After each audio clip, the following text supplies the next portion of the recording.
ఈ సినిమా నాకు చాలా ఇష్టమైంది. నాకు అన్నం పెట్టిన సినిమా, ఈరోజు ప్రజలకు సేవ చేసే గుర్తింపునిచ్చిన సినిమా. అందుకే నా నిర్మాతలు బాగుండాలని కోరుకుంటాను. సినిమా కోసం ఉత్సాహంతో వచ్చే నా అభిమానులు ఆనందం కలగాలని కోరుకుంటాను. ఎప్పుడు సినిమా ఎలా ఆడాలి, ఎంత బాగా ఆడాలి నాకు తెలియదు. ఎప్పుడు సినిమా రిలీజ్ అయినప్పుడు కలెక్షన్స్ ఎంత ఇప్పుడు అడగలేదు, నాకు తెలియదు ఆ సంగతి. అలాగే నాకు ఏ సినిమా బాగుండాలని కోరుకుంటాను.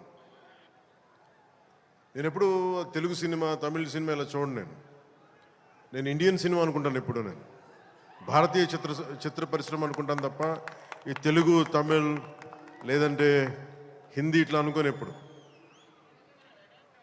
అలాంటి తెలుగు చిత్ర పరిశ్రమ ఈరోజు భారతదేశంలో ప్రపంచవ్యాప్తంగా అది ఆస్కర్ దాకెళ్ళి, ఇది మన తెలుగు చిత్ర పరిశ్రమ తాలూకు గ్రేటెస్ట్ అచీవ్మెంట్. అది అలాంటి